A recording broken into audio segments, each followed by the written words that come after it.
You're listening to Cinematic Adventures, proud member of the Misfit Faction Media Network. Good morning, Vietnam! I love the smell of napalm in the morning. You're gonna need a bigger boat. I feel the need for speed. Roads? Where we're going, we don't need roads. Snakes. Why did it have to be snakes? Badges? We don't need no badges. I don't have to show you any stinking badges. You make me want to be a better man. Nobody puts baby in a corner. I wish I knew how to quit you. Love means never having to say you're sorry. He's looking at you, kid. I've always depended on the kindness of strangers. All right, Mr. DeMille, I'm ready for my close-up. Would you be shocked if I put on something more comfortable? You know how to whistle, don't you, Steve? You just put your lips together and blow. I'm not bad. I'm just drawn that way. Hello, everyone, and welcome back to Cinematic Adventures. If you guys are listening to us on the go, you can find us on Podbean, Apple Podcasts, Stitcher, Spotify, iHeartRadio, and basically anywhere you get your podcast. As always, I'm one of your hosts, Paul. With me in the studio today is Sean. Sean, how are you? I am great. How hard was it for you to say Cinematic Adventures? Because I know you're probably going to get confused at some point. Oh, it's going to happen. Episode. It's definitely going to happen. So for those call me Ronnie or Rob. So for those of you guys who are already confused, like I am, now we are doing actually 2 episodes for the Batman. We have our thoughts here on Cinematic Adventures, and we have our episode on the Multiverse Fancast. It's all my fault. I apologize. No, it's a modern movie. Come on, when's the last time we did a movie? After it came out, Jackass. I lied. We did Jackass just last week. We still got to do Uncharted. Have you seen it? No, I haven't seen it. Yeah, I didn't know if you saw it yet. I want to go see it. But anyway, so we are here, and we are going to be discussing DC's The Batman. Or as Sean likes to say, I'm vengeance. I'm vengeance. It's my new thing. That's his new thing. We're out to breakfast. He takes the coffee from someone. I'm vengeance. For you. I'm wearing my Batman shirt, actually. I'm not one to wear, a superhero shirt usually. I don't really. It was the most subtle thing of all days. Like, what do you want to record today? I don't know. Wearing a Batman shirt. I honestly did not think about that at all. Think about that at all. Subliminal messaging. Paul sees me at breakfast and he goes, "I hate you." What did I do? I'm vengeance. I like that shirt. I said, okay, go buy it. It's easy. Find it. Primark for like $5. It's crazy. But anyway, so the way the episode's going to work is we're going to do just a quick 10-minute, 15-minute, just non-spoiler review, basically. If you haven't seen the movie yet, totally cool. I mean, the movie came out on Friday. We're recording on Sunday, and this episode's getting released on Monday. So there's a chance that you may not have seen it, but odds are if you're listening to a movie podcast about movies, you probably saw it. But we will give a spoiler warning and let you guys know before we dive too deep into any of the plot points.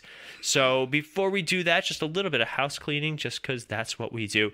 Don't forget, guys, if you or anybody you know are looking to start their own podcast, maybe you've been listening to us for the last couple of years, been involved with any of our shows or other shows, and you're looking to maybe start your own podcast, you can use our affiliate link. That's podbean.com/misfitfaction to get a 1 free month off of any of their podcasting plans. So if you guys are interested, that's again podbean.com/misfitfaction, or you can email us and we can kind of help you get started on the process. We're always looking for new shows to add to our website, to our Misfit Faction, so please reach out. Or maybe you have a product or service that you're trying to build up some advertising for. If you guys want, you can use sponsorship.podbean.com/misfitfaction to get $100 of free advertising. Again, these are all gifts from us to our loyal listeners for just being pretty awesome the last couple of months. So everything is awesome. Oh man, we should do that movie too. But anyway, and that's sponsorship.podbean.com/misfitfaction. I just have to say, for anyone, out there listening, me and Paul literally think of something to do maybe 2 minutes before we sit in front of the mics. That's fair. So we're upstairs in Paul's house, and his wonderful wife producer Melanie, is going through their DVD cabinet and just naming movies, and we're just like, no, we haven't done that. No, we haven't done that. No, we haven't done that. What do you want to talk about? I don't know. I have no idea. You want to talk about Batman? Paul brought it up. I just have to say I'm impressed because as I've joked before, if it's a comic book movie, you don't hear about it on Cinematic Adventures. It's not necessarily true. We did The Rocketeer. That's not a comic. Rocketeer was a comic book comic first. Strip. Semantics. Didn't we do The Spirit? No, you did The Spirit on Multiverse, I think. Did we? I don't remember that one. Yeah, that was a terrible movie. But anyway, which I just watched last night and so bad. Loved it. I know. It's like cheesy good fun. But anyway. Loved it. So now that all the housekeeping stuff is out of the way, Sean. Yes, sir. Initial thoughts on the Batman. Oh, going into it. Oh, going into it, I was neutral. I honestly, you'd only hear things, and the general consensus for this movie in the last month was it's going to be really good. I was at IGN gave it a 10 out of 10, which huge. What's the last movie they gave a 10 out of 10? I couldn't even tell you. I was about to say, did they even give a 10 out of 10 to like the Dark Knight or anything I'm pretty like sure that? the Dark Knight has a 10 out of 10. It's a 10 out of 10. So I was going into this movie expecting to enjoy it. I could tell you this, when they first announced the movie, I was like a lot of people going like, another one. Can we go 2 years without a Batman movie? Can we take a little break, please? It's just getting too much. So, coming into it, I was very neutral, but I was hopeful. That's all I can say. I was hopeful that I would enjoy the movie, and it did not disappoint. Interesting. Did not disappoint. For me, I was kind of on the same vein. I am still a very big defender of the DCEU. I love Ben Affleck's portrayal of Batman, and I was, we'll talk about it in a little bit in the beginning when we talk about the actual movie, because, this movie was supposed to be an Affleck movie. That's right. This was supposed to be the one he was going to direct. It was going to be his solo. Yeah, DC him movie. versus Slade Wilson. Yeah, yeah. Talk about someone we'll never see. That little Joe Manganiello at the end of Justice League. And then they gave him a longer scene in the Snyder Cut. And then we're never going to see that. So sad, because he's awesome. But I was the same way. Like, is this going to tie into their greater universe? Or do they get to treat this like Joker, where it's its own thing? Either way, it's Batman, it's DC, it's in the movies. I'm fine. I'll be the first one there on opening night. And then they announced Robert Pattinson, and I was like a lot of people, I kind of rolled my eyes. But for me, it's a little bit different, because I rolled my eyes. We all get caught in it. We rolled our eyes at Affleck. We rolled our eyes at Heath Ledger. Yeah, people rolled their eyes at Michael Keaton. Right. I'm sure people rolled their eyes at Val Kilmer, even though I don't remember, or George Clooney. I don't know if there was much eye rolling at Christian Bale. I think a lot of people maybe thought that one would work. I don't know. Yeah. But honestly, I'm not, as we all know, I'm not a diehard fan of Affleck as Batman, but there are parts to the way he portrayed the character that were very well done. Have we really had a Batman where we could just honestly say, wow, that sucked? Except for Clooney. But again, you saw my face totally change. Except take Clooney out of the discussion, because I don't really consider that was just, we still don't know what that was. Like, what he was pitched. Like, hey, you can be Batman, but you don't have to do any extra real. You just put yourself in the costume and you talk normally. I don't know. I don't care. You're Adam West. Basically, that's probably what they told him. It's like, play it like Adam West.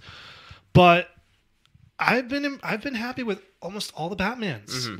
Again, Affleck has his moments, even though I'm not a diehard fan of him. All the actors that have portrayed Batman have done good jobs, in my opinion. So honestly, when I heard Pattinson, I was apprehensive about it, but I was like, these are filmmakers. Like, a guy's not going to be like, oh yeah, well, I'm going to get Edward from Twilight to play Batman. Considering that'll piss off the comic book fans. Well, especially considering he's not that level of stardom right now. Like, it's a different stardom. It's a different stardom, but I got to give Pattinson credit. He shed the whole Twilight. I mean, he's done movies, not big box office huge hits. He's done smaller movies, and he's getting his name out there as a respectable actor that directors can trust their product with. The Lighthouse is one. I haven't seen it, but Tenet I heard was pretty good. So he's been doing movies since the end of the Twilight saga, where you can honestly say, okay, he's done some good stuff. I'm kind of surprised he jumped into the Batman, but apparently he went after it. He wasn't approached. He went after it. And apparently Matt Reeves had him in mind. So which is crazy. Which, is crazy when you think about it. So, good for him. Mm-hmm. And he was really good. And you know what it is? So you had the three from Twilight. You had Robert Pattinson, Kristen Stewart, and Taylor Lautner. And 2 out of the 3 have really made careers for themselves in the last couple years. And what happened was, 2 of them went the indie route. They all went to smaller roles where they could kind of just do their thing, refine their craft, build up some reputation. Taylor Lautner tried to do big action blockbusters. Not a bad idea. He was well known for his physicality, especially from the Twilight movies. But he did, what was it, Abduction, I think it was called, and it just bombed. Yeah, because he couldn't bring in that Team Jacob. And then now he seems relegated to like the Sandlerverse. The Sandlerverse, which is okay. That's you know what? You like working with the group of people? Good for you. I mean, I'm not going to feel sorry for him. He makes money. And it's Adam Sandler. It's Adam Sandler. Like, whatever. And you never know. He might have his moment in the sun coming up at some point. I was hoping it was going to be that new football movie on Netflix. God, let's not talk about that. Did you watch it? No, I have no desire. Because it's not... I don't know. So it's like a spoof biography. I know what you're talking about.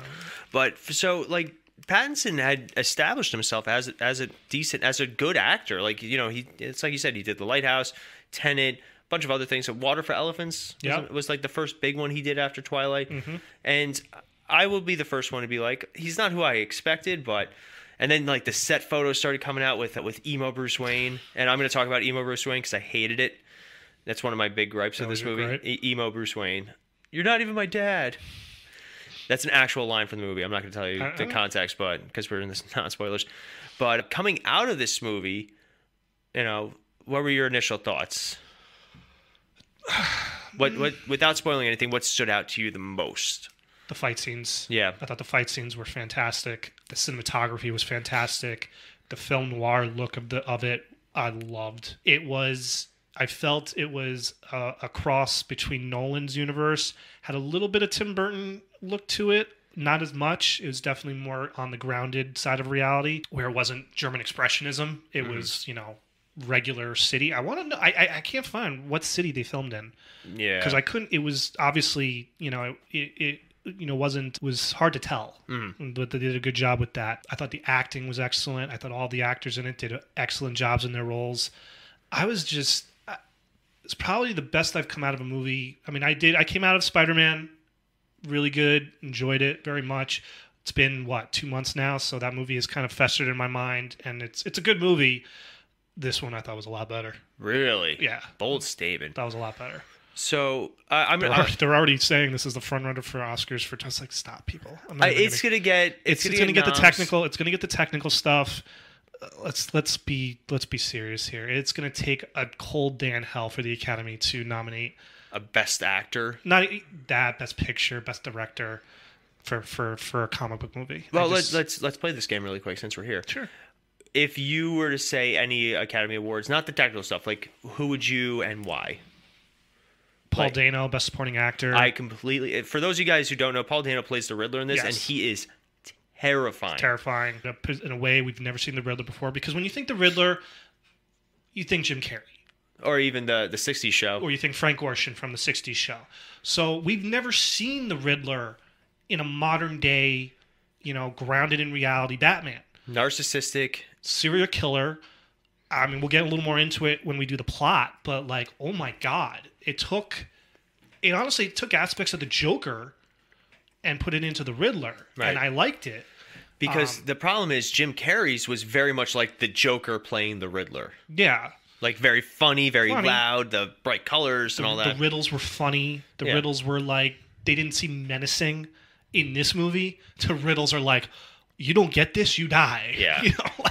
That's the Riddler. It was scary. That's the Riddler. And we never got to see it in a Nolan. There were rumors about the guy at the end of Dark Knight was going to be the Riddler. Oh, Mr. Reese. And I would have been interested to see how Christopher Nolan tackled the Riddler character. I think it would have been something similar to what we got with this. Maybe not as over the top. I don't know. But I thought he was fantastic. You could even give Colin Farrell was great as Oswald as Penguin. Andy Serkis. My minor gripe is there was not enough of Andy Serkis. Agreed. I would have liked to have seen more of him. Zoe Kravitz was good. And Pattinson was good. I liked him more in the Batman costume. I have a theory about that during the spoilers. But definitely Paul Dano, which we've seen that obviously Joaquin Phoenix won Best Actor for the Joker. Heath Ledger won for Dark Knight. So it's not impossible for the Academy to honor one of the actors in a comic book movie, but to get the actual movie. Was Joker nominated for Best Picture? I don't remember off the top of my head because I hated that movie. I know, because that wasn't a comic book movie. Yeah. It was Taxi Driver with the Joker, But see, and you can argue that this movie is like Zodiac with Batman. Oh yeah, it's Chinatown with Batman. It is, and it works in this. It does, and that's why I liked it. So Could Matt Reeves get a Best Director? He could. He should. I think so far it's the only movie of 2022, so we can play this game. I mean, there's still a lot of movies that got to come out this year for us to even have this conversation. But in the moment right now, I would say Matt Reeves definitely a frontrunner for a Best Director nom. This movie should be a frontrunner for a Best Picture nom. I mean, let's just go down all of it. I mean, but again, we know the way the Academy thinks, and it's going to be a shock to me if in 9 months when the Oscar noms come out, if we're going to see this movie on any of the big nominations for awards. And I hate to say it doesn't, like, this isn't a spoiler, but there's no, like, how now they have the crowd pleasing moment or something like that. Yeah, there was nothing in here that made anybody stand up and cheer. No. Unfortunately. Which I was fine with. Also, I think this movie, we were so engaged. Like, our theater was dead quiet. Yeah, mine was didn't really do anything. There was no like, oh my God, that's awesome. Yeah. Not like when I saw Spider-Man and of course everybody flipped out when Andrew Garfield pops up. I'm like, okay, cool moment, but like, everybody flipped out when Charlie Cox popped up. Yeah, that was a big one too. Did you hear the story about that with him? No, I did not. So before we take our break, here's a fun comic book story from the Multiverse Fancast. Mm-hmm. So apparently Charlie Cox was getting text messages about, everybody, my theater freaked out when you showed up. So he went to go to a showing with his wife, and she's recording him. Not a word. Nobody said anything when it happens. And he's like, oh. That's funny. That's really funny. That is actually kind of funny. It depends on the theater you're in. It depends on when you go see it. If you, by then people knew. Oh yeah. Yeah, unfortunately. And then he probably was in a theater with a bunch of people who saw it already, like maybe or something like that. So. All right, before we take our break, here's our first one of the day. Sean, who'd win in a fight? Robert. Do you do this on Multiverse? No. This is purely a cinematic. This is my cinematic thing, guys. It's a cinematic thing. Okay, who would win? What? Robert Pattinson's Batman or Ben Affleck's Batman in a fight? Can I just say it'd be a tie? Because I don't think either would win. I think Ben Affleck's Batman would win. Probably. More just experience-wise. Because fighting-wise, they had a very similar style. But they were both brutal. But also Ben Affleck, he used a little bit more tact, like in the warehouse fight scene. Like, he uses the deception. Pattinson does use it a little bit, but not. Pattinson really brute forces his way through. Brute force. It is literally.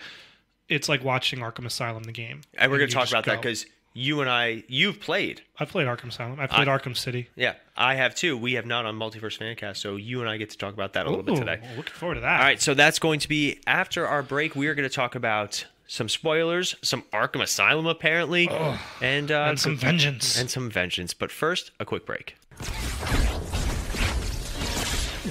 Hey guys, today's episode is brought to you by Raise Energy Drinks. Raise is a proud member of Rep Sports, and if you guys are looking for a little extra kick during your day, whether you need to tackle a workout or you need to get over that afternoon slump, you can always check out Raise Energy, and if you get to checkout and you enter the code CINEMATIC, not only will you be getting a 15% discount, but you'll also be supporting the network. So that's Raise Energy with Rep Sports. Code is CINEMATIC, CINEMATIC.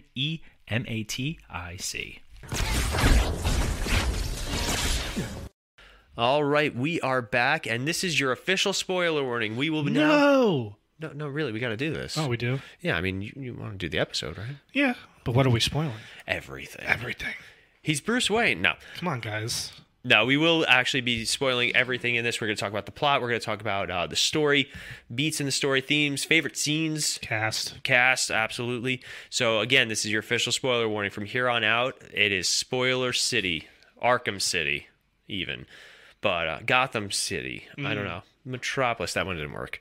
But anyway, so... Circus must be halfway to Metropolis by now. Still one of the best throwaway references. Batman Forever. What an innovator. So let's start really quick. We'll start with the cast, then we'll go through the plot. So we mentioned Robert Pattinson as Bruce Wayne. So here's my theory as to why his Batman was so good. Because he is Batman 90% of the movie. Mm-hmm. This is one of the only Batman movies where he is in that Batsuit for the majority of his screen time. Agreed. I think I want to say he's out of the costume for a combined maybe half hour. Yes. And that's pretty much it. Yeah. Which is, honestly, if it was, I don't know. The story made it work. Yes. I wasn't going like, oh, we need to see more of him as Bruce Wayne. I wouldn't have been upset if we did, but I liked the way they did it. So I think that it was the way they wrote Bruce Wayne. He's a recluse. He Nobody's seen him in years. You have that moment when he shows up to the funeral, and everybody's like freaking out. Oh my God, it's Bruce Wayne! Oh my God! You know, and how old is Pattinson? Because I don't know how old he's supposed to be as the character. I'd say mid-20s. He's supposed to be. He's our age. He's a year older than us in real life. He's 35. 35. So let's just say he's supposed to be mid-20s. Let's say 25 for the 25, sake of argument. 26. He actually kind of looks like he looked fairly young. Yeah, it's the long hair. Maybe, yeah, that's true. But I agree with you. He's a recluse. You could definitely tell he's not. He shows no interest in the Thomas Wayne Foundation in Wayne. They do not mention Wayne Enterprises. They don't mention Wayne Enterprises, but Alfred makes remarks on like, you're not going to have any money if you don't do anything. Yeah, the accountants are here. The accountants are here for the company. Like, if you show no interest in this, you're not going to be able to do any of this. And he goes, "What does it matter?" Yeah, so. He's a very depressed Batman. Yeah. Like, I hate to say it, it's a little jarring at times. I did not like emo Bruce Wayne. I really didn't enjoy it. He actually says to Alfred, "You're not even my dad." Like, what? Come on now. There's a lot of hostility between the two of them. It's very different. It's not the loving relationship we are normal to seeing, but that's where I thought we should have seen a little more of Andy Serkis as Alfred, but what are you going to do? That's like my minor gripe of the movie. Well, this leads into my other gripe, which we'll talk about when we talk about the plot. But like, in all honesty, if this is how he is in this first movie and in the second movie they change it a little bit, I'll be okay with it. It's a natural progression. Yeah. And we'll talk about that when we talk about speculation, because I have a fun theory that I think would really be a lot of good. Well, I like how they mention that it's been 2 years. He's been the Batman for 2 years. Right. We don't get any of this, how I became Batman. We obviously don't. This was known going in. We were not going to see Thomas and Martha Wayne murdered. Why'd you say that name? So, like, it's literally the movie starts and he is Batman. I will say it is the best opening Batman scene, arguably. So we're watching it, and obviously you guys are in the spoiler section, so you know what happened. But you have the mayor in his mansion. His son's going out for trick or treating. It's a creepy scene.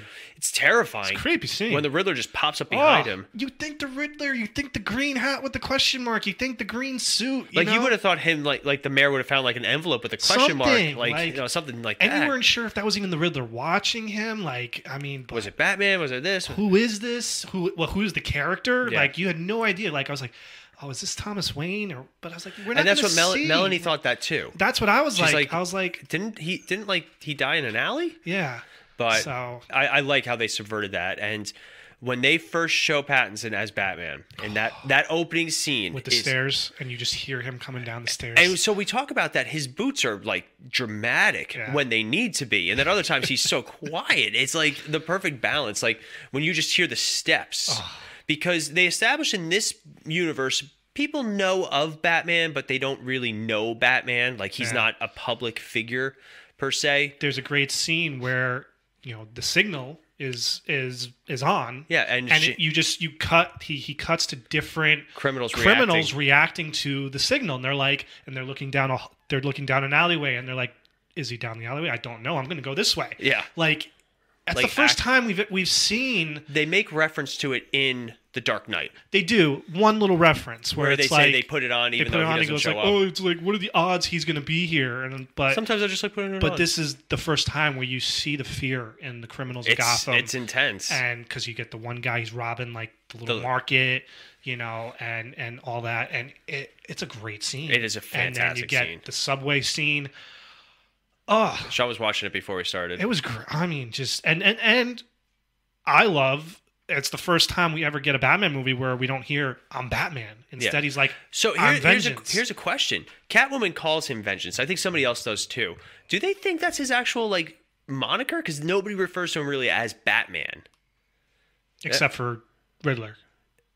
Yeah, maybe once. No, Riddler every letter. And Riddler is the one that points out, and this is the case in this movie, that Batman is who he really is. Yeah. And that's why it makes sense that both of them are in costume for most of the movie. Yeah. Even the Riddler, we don't see him. We don't see him until the ending. Yeah. Poor Paul Dano. I'm sure Paul Dano was fine with that. But also, that's a more common trope now. It used to be you had actors wanted their face time. You know, Judge Dredd was famous for it when Sylvester Stallone portrayed him. Like the defining characteristic of Judge Dredd is that he never took off his mask off. And Sylvester Stallone's 20 like, minutes. people want to see my face. I'm like, no, I am the law. No. And then Carl Urban does it, and you don't. And it's fantastic. That movie. Do you see Dredd? Nah. It is. I heard it's really amazing. Good. I heard it's really good. It is probably one of the. I'd even say one of my favorite movies of all time. Wow. It's really good. Wow. But I think that Pattinson does a great job as Batman. He portrays a lot through that mask. Mm-hmm. I also like that he carries it around in a backpack. I think that's funny and practical at the same time, too. Yeah. There are some good scenes where he is like in like a hoodie and stuff, and he's like, you know, and then all of a sudden he's in the costume, and you're like, okay. That's the first time we've ever seen that. It's funny because when he's at the end, when he's going into the club and he's got the hoodie on, it's bulky. You can tell he's just wearing huge. And see that's my other thing. They do a good job transitioning from Bruce Wayne to Batman. Like when he's Batman, he stands differently, he speaks differently, he holds himself very differently. And that's why it bothers me that when he's Bruce Wayne, I wouldn't mind if in public Bruce was like, you know, the socially awkward, like slouching kind of, but that's how he's walking around the mansion like that. Yeah. Like, he's just like, hi, Alfred. He's like Eeyore. I had a really good day as Batman, but I'm feeling sad now. Like, come on. At least, and then he's just so focused on what he's got to do. He doesn't give, which I'm fine with because they also show a lot of his deductive reasoning. He is very smart in this movie, something we have not seen in a Batman movie. Yeah, you get a little bit with Christian Bale, but not even that. Like I feel like Christian Bale was the dumbest of the Batmen. Not dumb, but he wasn't the smartest. But like he's the one. He finds all these hidden clues. He figures out the carpet puller at the end, and you know let's move on to Paul Dano as the Riddler. Riddler was fantastic. And so I think the scariest thing about him is how relatable to the modern world he is. So when Paul Dano was cast as the Riddler, I applauded that. I was like, okay, I'm good with that casting. And I even was thinking about it in a Jim Carrey-esque way. And I was like, Paul Dano can do that. As long as nobody drinks his milkshake. No. Do you get that reference? Yeah, I do get that. I'm sure Rob jumped at that reference and on multiverse. I think I accidentally called it No Country for Old Men, though. Yeah. What's the actual title? Why would you say that name? I know. What was the actual title? There Will Be Blood. That was it. I don't know why. I think because they came out around the same time. The same year. Very similar aesthetic. Yeah. Anyway. Yeah. But I was very excited by Paul Dano as the Riddler, and I was very intrigued to see how they were going to do the character. You get a little bit of it in the trailer, and I know a lot of people were not happy with the fact that he had a mask. Because it was like, that's not the Riddler. Well, people were like, why is he wearing duct tape over his head?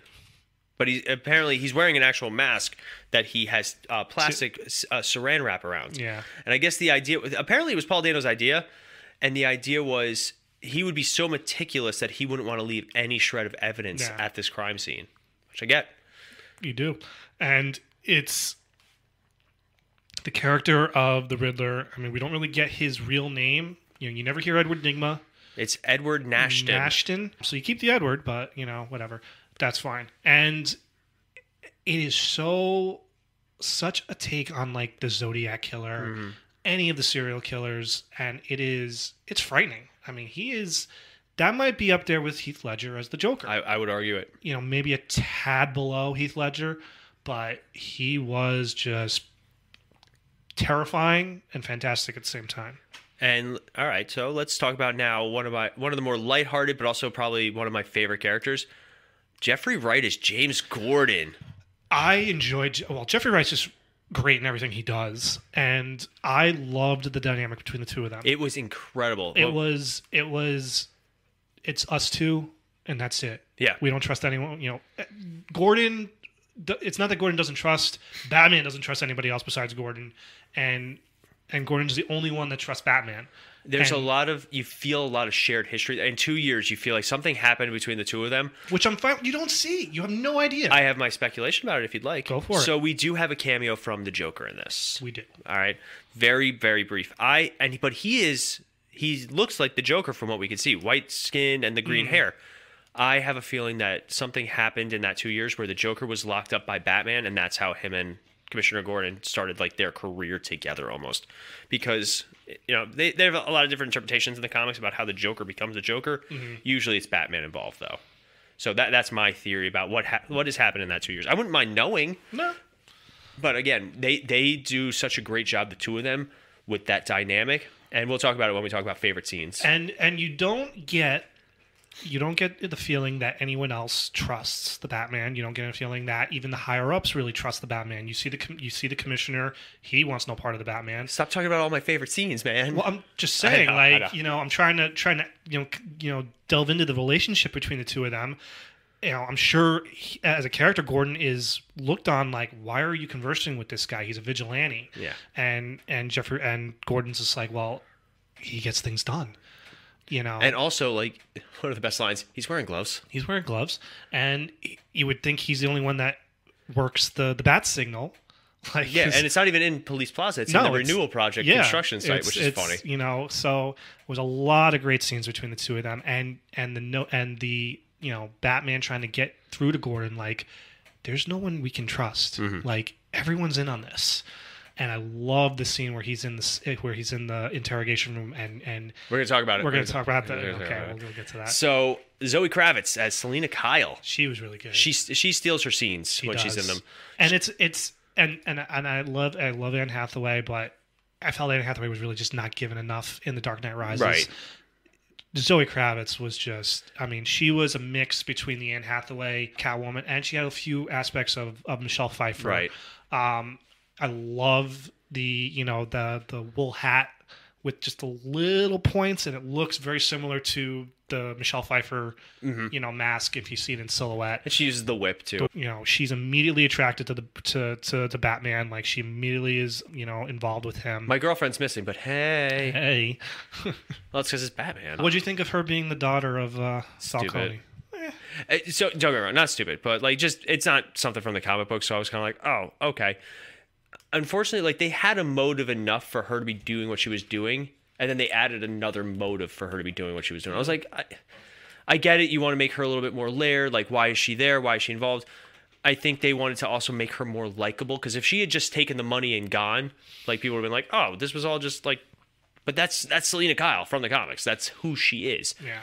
I would have been fine if they had taken that out completely. And then she could have just been going there to kill him for killing her girlfriend. Yeah. Like, in all honesty. So it was just a weird extra layer. And don't get me wrong, it fleshed out the character, but otherwise, like, it was just kind of there. I was meh about it, I guess. Okay. Fair enough. What about you?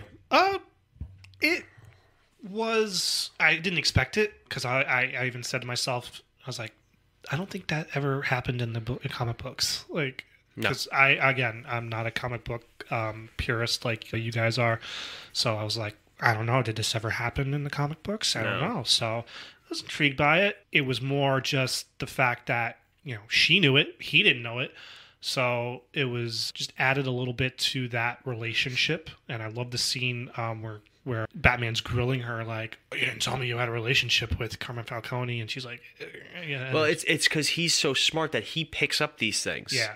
And, like, again, this is a very smart Batman, and I really dug it. But, again, I'm with you. Like, it's in the movie. It's in the movie. Did it have to happen? No. But it added a little bit more to the scene at the end, because, obviously when he gets the upper hand on her, he drops the fact that he killed her mother, which I don't think she officially knew, but she suspected it, because she has that moment with Batman where she, tells how her mother was killed. And Carmine Falcone involved in a lot of murders. This was the most we've gotten out of the Falcone character, I think, since the show Gotham. Because you never saw the Falcone character in the Tim Burton films. No. We get him for a whopping half-hour screen time in Batman Begins, and that's about it. Falcone and Maroni. Yeah, that's it. So I was happy to see the character, because he's a factor in obviously in how Bruce Wayne becomes Batman. Right. Which we're going to talk about, because I hated that. Really? I'll explain it in a little bit. All right, so Andy Serkis now is Alfred. I know you missed Colin Farrell. I was going to save him for last. Oh, okay. Andy Serkis is Alfred. Love the casting. Wanted more. And that's what's frustrating. I want more. I want to know more about this Alfred, because he's smart too. You could tell. This is the first time I've ever heard Alfred mention that he was there to protect Thomas Wayne. Was he a bodyguard? Bodyguard turned butler? Was he always a butler? Was he, what was the relationship between him and Thomas Wayne? I'd watch that prequel. That would have been interesting. That would be interesting. Because he's got a certain level of military intelligence. He says he taught Bruce how to fight. Yep. I mean, we don't know to what extent because we don't know what kind of training this Bruce Wayne got. Yeah. But he's going through the cipher with it. And he's heavily involved. I mean, yes, we see that in other interpretations. Excuse me, Michael Goff and Val Kilmer doing the Riddle in Batman Forever. I love that. You really are quite bright, despite what people say. You get not as much of that between Michael Caine and Michael Caine is more like the father figure. Yeah, the moral support. Moral support. You don't see enough of Jeremy Irons. Obviously, Jeremy Irons does a lot more technical work. He's working on the Batmobile. He's fixing the helmets. So I liked the two of them going through on the cipher. The scenes with the two of them were really good. Yeah, they worked well. I still got so annoyed though when Alfred wakes up from a coma, and the first words Bruce say to her are, "You lied to me." Like, I haven't even had my coffee yet, Mr. Bruce. Yeah, and we'll talk about that because that whole subplot really bothered me. But last but certainly not least, Colin Farrell as Oswald Cobblepot. So Colin Farrell, when he was cast as the Penguin, it was similar to when we heard Heath Ledger was cast as the Joker. And we're just like, really, interesting. Okay, how are you going to do the character? I had just seen him in Horrible Bosses, and I was like, if they can play around with that look that he has in that, and that demeanor, because he plays asshole really well. Oh, he does, and. We actually like Colin Farrell too. We're like, I love Colin Farrell. We're I think fans. He's a fantastic actor. He gets a lot of hate. I don't know why. No. Well, you're just wearing that wool cap, 85 degrees, wearing a wool cap. That's why. All right. Well, when they released the first image of him as the Penguin, I was just like, jaws dropped. That's not Colin Farrell. No, there's no way. Melanie did not know that was Colin Farrell until I pointed it out. And it's the first time we've seen the Penguin look like the way the Penguin was supposed to look. I mean, we're all used to the Penguin Man, from Danny DeVito. We've never gotten a true Penguin, representation in film. So this was the first time we got the crime boss, even though he's not a crime boss. He's sort of like a middleman. Yeah, it's like he's a middleman right now. He's under Falcone. He wants to be, the head of everything crime related in Gotham, but he's not there yet. He's willing to work with Batman. Yeah, that's a much more modern interpretation where Penguin runs the Iceberg Lounge, which is a safe haven for villains, and he does pass information along to Similar Batman. to the way he was portrayed in the show Gotham. Yeah, in the Arkham games, you see it too. Games. Now, I know in the comics, aren't Cobblepot and Bruce Wayne supposed to be relatively the same age, and they were both like... That was in the Burton movies. No, wasn't there where Cobblepot was jealous of Bruce Wayne? I don't remember. I thought that was a storyline, but you obviously don't get that here because Oswald is clearly 20 plus years older than Bruce Wayne is. So, but Colin Farrell brings just a thug, Take it easy, sweetheart. Yeah, just a thug, but he does it in a good way. He really, I love the car chase with him and Batman, and he's not killed off. And I like the expectation subversion where I almost thought he would be the stool pigeon. Yeah, and it was expected, but I was happy that it wasn't. I was like, oh, okay, where are we going with this now? Yeah. Because who's going to be? But I'm glad they didn't kill him off because I would like to see him again. He's getting his own show. He's getting a show? He's getting a show on HBO Max. Okay. There you go. Wish fulfilled. All right. You say Oswald Cobblepot too many times like Beetlejuice. Yeah. It just pops up. I don't know how I feel about that. Yeah, they're doing, supposedly they're also thinking about doing an Arkham Asylum spin-off. That'd be looking forward that'd be interesting. But I still say a police procedural about Gotham PD and have Batman just be a minor supporting character. That's what I wanted Gotham to be. And I still say that would be a fantastic show, especially for HBO Max. But it's funny because, speaking of other characters, the Gotham City feels like its own character finally in this movie. It's got its own look. It's got its own unique feel. This is the most we've also ever interacted with the Gotham City Police Department. We did an episode on Multiverse Fancast where we talked about Commissioner Gordon and the Gotham City Police and how they interact with Batman. This has so far been my favorite one, where they don't trust Batman. They're still very skeptical of him, and you could tell when they interact with him. So now let's not bury the lead. Favorite scenes We could go back and forth. You could tell me a couple of yours. How do you want to play that? We can go back and forth. All right. So you can go. I'll start at the very beginning when Batman's walking into the crime scene.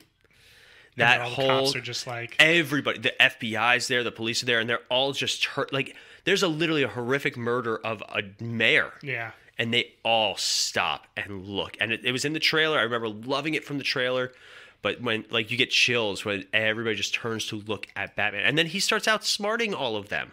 Very subtly. I like the one guy's like, excuse me, like trying to get around him. And he's like, takes a step back slowly, dramatically. It is a great scene. What about you? The subway scene, that to me is that's one of the top entrances of the Batman character on film, in my opinion. That's up there with, the Keaton entrance. And it's just a scene where it takes the Batman character and kind of puts not a horror movie feel to it, but like just that where you don't know what's coming down those stairs. You have no idea what you're going to see. I'm talking about the audience. And you're just hearing the steps. And I'm just like, oh, I'm freaked out too. What are we going to see? And then just the slow walk of him walking towards them. And then just boom. And it is video game punching. And you get the I'm vengeance. And I'm like, sold. Yeah. I'm good. Rest of the movie, let's do this. I'm good. And whew, man, that put my worries to rest. I was like, okay, he got me. I'm good. I'll go next with the scene in the police precinct. Mm-hmm. We had just finished a fantastic scene in its own right at the funeral with Batman, and he just walks out of the shadows like he's been there the whole time, and everybody's like, "What is he doing here?" Yeah, and he tries to help defuse the bomb, but gets knocked unconscious, and they bring him to Police Plaza, and you hear them whispering like, "Take the mask off, we want to see who he is." People were like, we were discussing it on Multiverse, like, why didn't they take it off then? And I'm like, Gordon probably stopped them, and he stopped them for as long as he could. But oh man, when that one cop just tries to grab his cowl and he just turns around, pops him, like it is vicious. But that whole scene's fantastic, and it shows the relationship between Gordon and Batman, where he's like, he calms him down, and then he clears the room, and he's like, you need to get out of here. Yeah. And he's like, punch me in the face really hard, take this key. It's a great scene. I thought you were gonna pull the punch. I did. Yeah. What did you think about the flying squirrel? I understand that people were, a little annoyed by that it did seem a little dumb. It didn't bother me because it just added another layer to that this guy is a billionaire and he could find these different ways that he can do these things. It was surprising, I have to admit, but I loved when the parachute gets... Oh, God, it was so funny. Oh, it was God, so I just was like, how is he alive? Like, he should have been, like, broken in two when he hit that bus. Oh, my God. But it was a little weird, but it was the first real indication of how inexperienced this Batman is. Mm-hmm. I mean, 2 years. Like, he does not do a whole lot of grappling from rooftop to rooftop. Yeah. He does have the grapple gun that I like how it comes out, like, of the wrist. But you could definitely tell he takes his motorcycle, he goes place to place, he's got the Batmobile too. But as soon as he gets up to the top, he's like, oh. Yeah, I love that. I love that, actually, because it was the first, you're like... It's the first time... You show a little fear in the Batman costume. Yeah. It's just like, oh crap, I didn't think this was this high. Yeah. Oh, it's a great scene. And, of course, when the parachute goes off, and he's like, oh, God, no. Oh, my knee. He just gets up. It's like, oh. Everything hurts. It's like, yeah, I'm bleeding somewhere. Oh, yeah. Something's definitely bleeding. See, that time, that line would have worked. But anyway. I love the scene in the church with the funeral. And it was the first time, I like seeing him out of the costume, and I love seeing the instincts of him. He saves the son of the mayor from the car. And he also spots the Riddler. He spots the Riddler. He knows he's going to be there. Yes. And, you get a little, and you get the sense again that this is the first time he's seen in public in the movie, so he's doesn't show his face. I love the little talk between him and the new mayor where she's like, your family has a history of philanthropy. Your family has a history of philanthropy. You could be doing a lot more for this city. And he shows no emotion. Mm-hmm. Like he shows no like little smirk, nothing. He smiles like 4 times in this movie. Deadpan, just like and he gives no, because he's there for the mission. Yeah, he gives no like little fun and little nod. Why, like when we talk about speculation, I want to talk about it. I hope in the next movie they build the idea that Bruce Wayne can save the city Save the City 2, not just Batman, because they talk about it in, the Dark Knight series, where it's like, Bruce Wayne can do this, Bruce Wayne can do all these things, not just Batman. Yeah.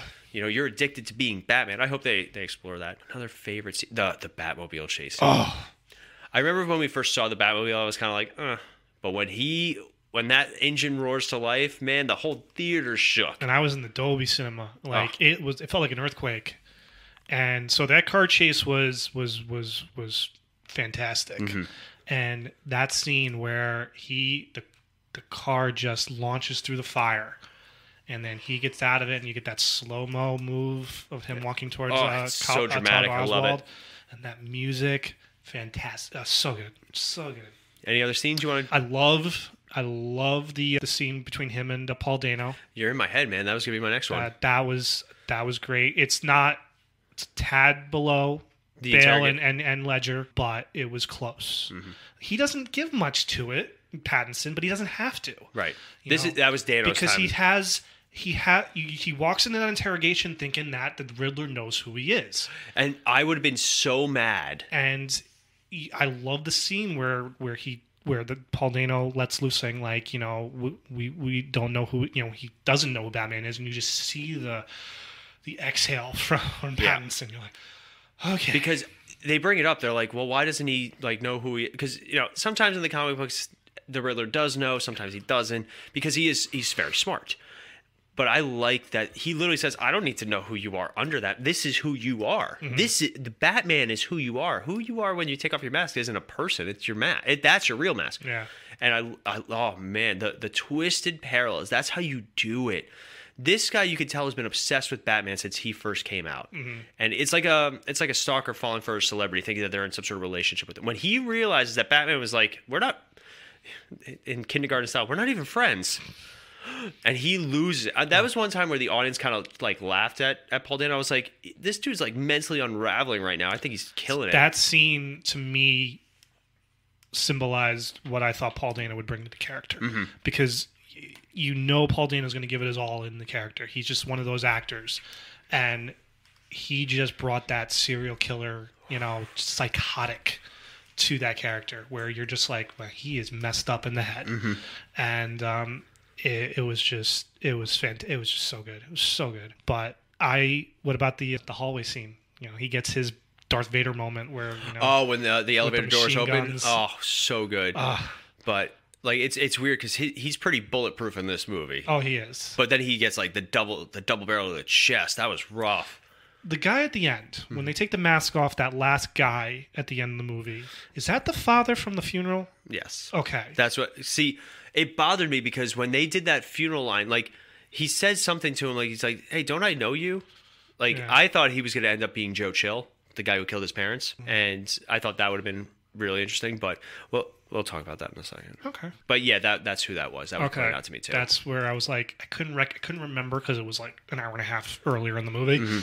I was like, is that the same guy? And you could see it on Batman's face. He's just like, oh. Yeah. It's like, because he pummels that dude. Oh, he does. How that guy's still alive, I don't know. Yeah, seriously though.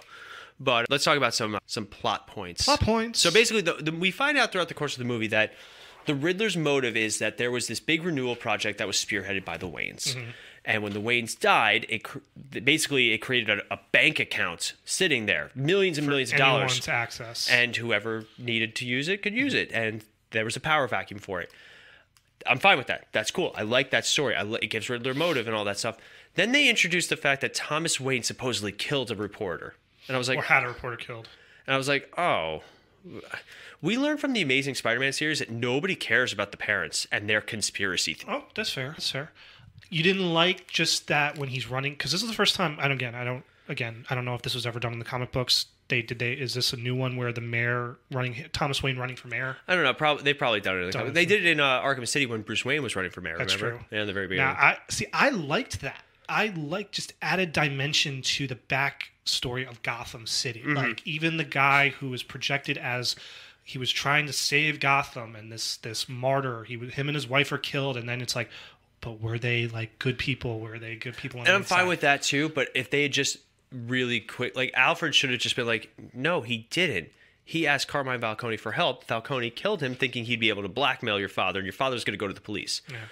They do. They don't necessarily say that Falcone had the Waynes killed, but I love that though. I love when Alfred goes, I don't know if he did. Maybe he did. Maybe just a guy. Just they still open the door that Falcone didn't kill his parents. That I always it's like actually the idea. Joe Chill who does end up killing them. I always like that the timing idea. of it. The timing of it just made it super coincidental. I always like the idea that the Waynes were killed by just a product of the city that they were trying to save. Now, because obviously Bruce doesn't talk about it. In this universe, was Bruce even there?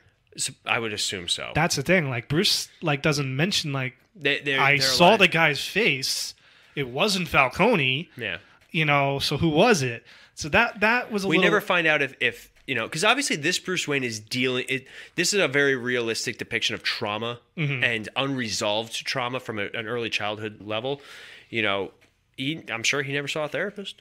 Probably not. But I would assume that he did see it happen because he relates to the kid. Because when they say that the kid saw his father, that's true. his you're father's right. No, body, you're right. That's true. And that's what also clicks with Alfred when Yeah. he sees that the kid was there. He's like, "Oh, I get it now." Yeah. They So don't right. need to say it, but They don't need to say it. You're right. But it's just the way it was going on. And I'm like, Bruce, you were there. So obviously you would have remembered if it was Falcone. Well, he might have sent somebody. That's fair. Yeah.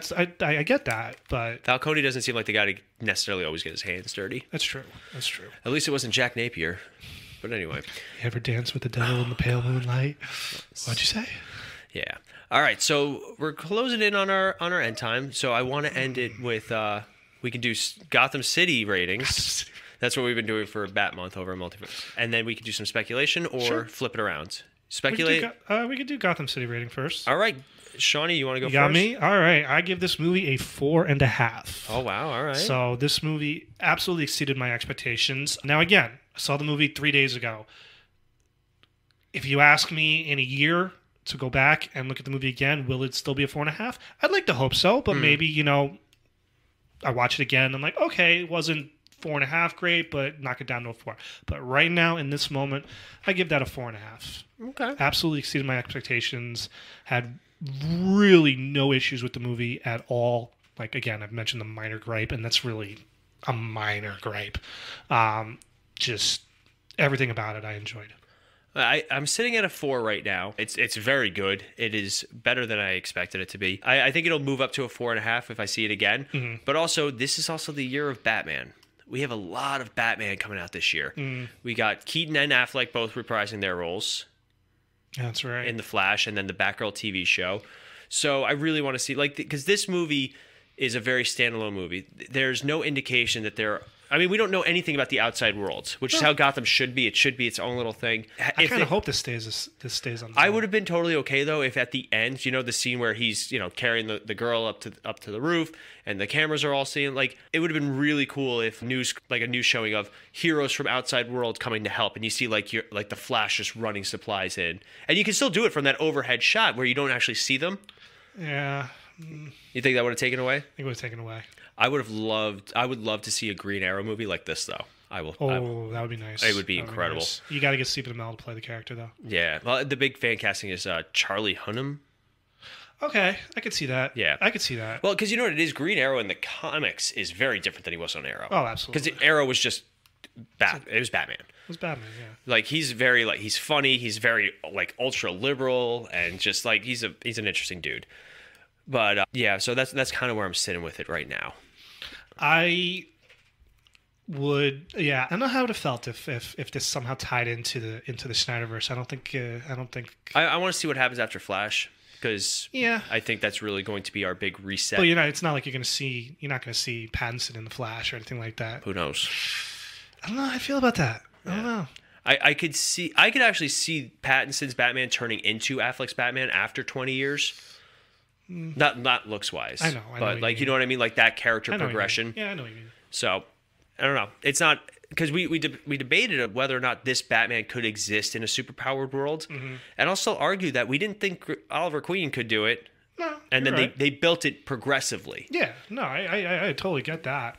I'm trying to think just how this Batman would work with. I think he'd be very good with tactician stuff and fighting in the backgrounds almost. I could see it though. That's fair. I don't know. All right. So speculation, though. What would you like to see in a sequel? So I thought about this walking out of the theater, and I'm like, okay. So we saw the Joker. Not upset. You know, I thought it was a nice little nod, you know, that to the character. Do I need to see the Joker as the full-blooded villain of the next one? If he is, he is. If he doesn't, I'm not going to be upset about it. I would like to see some characters that we don't normally see. We saw the Riddler. It's the first time we've seen the Riddler since 1995. I would be interested to see, you know, producer Melanie brought it up on Fan Feedback Friday. Poison Ivy would be an interesting one. Mr. Freeze. I would love to see how Mr. Freeze works in the grounded reality world. Just how they pull off the whole I need to be cold, you know, aspect of the character. We got Penguin. I would like to see more of the Penguin, absolutely. I do also like how all these villains are still alive. Yeah. Now, see, with Penguin, could he just stick to being just that low-level crime boss and he's not really like the villain of the movie? I'm okay with that. Yeah. You know, he doesn't need to be the number one bad guy, but I would just like to see him. Just so good. A recurring thing. Throughout how many movies they make of this franchise. I read that Pattinson hinted, not that he knows what it's going to be, but he would like to see the Court of Owls as the next villain. Okay. Interesting. I don't know. I'm interested to see where they go. Right. And because you know they're going to make another one. Of course. This movie's on track to make. It's already made $100+ million. It's the second biggest opening post-COVID, you know, behind Spider-Man, of course. Is it going to hit Spider-Man numbers? I don't think so. How much did Spider-Man end up? $1 billion? I think Spider-Man is now the number 2 highest-grossing movie domestically of all time. Behind, I can see this movie. Endgame. Maybe. I mean, they have a budget of 185 to 200, so let's add another. Made its money back. Not yet.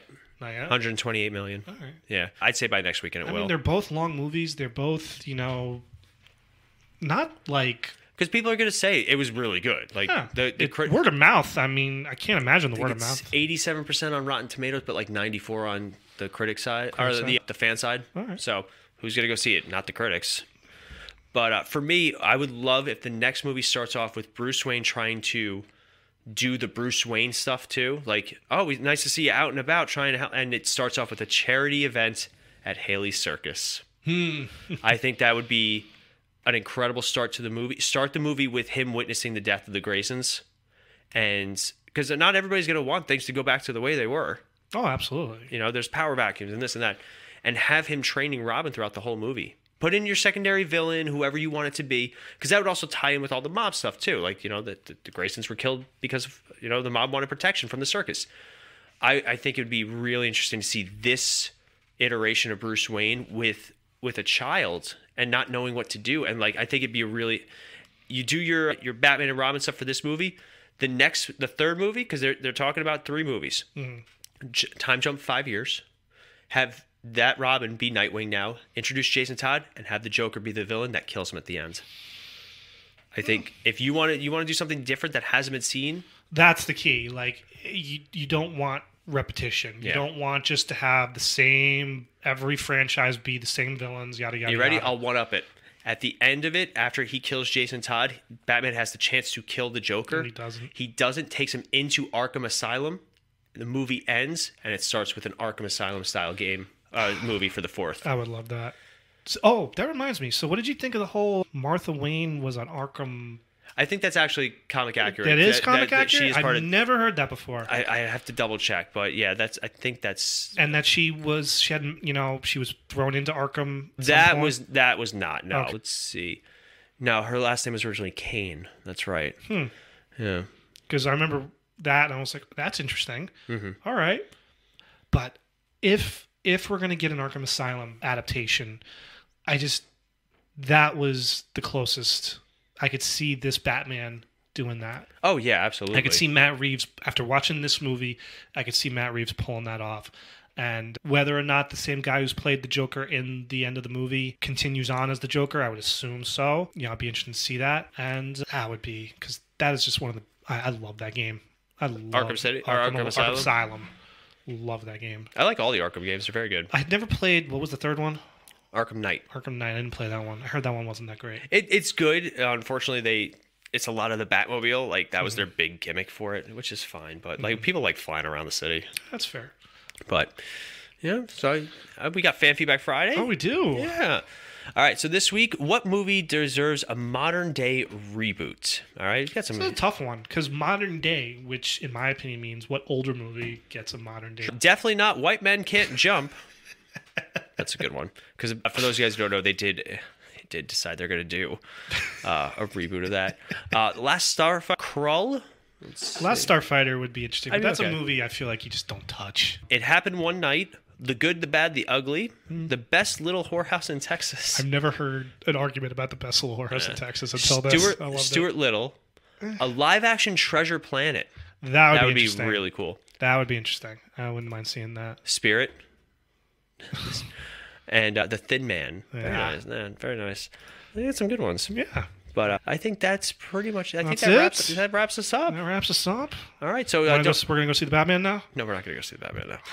This episode's now a third of the length of the Batman. I cannot. Even that's too much Batman for me.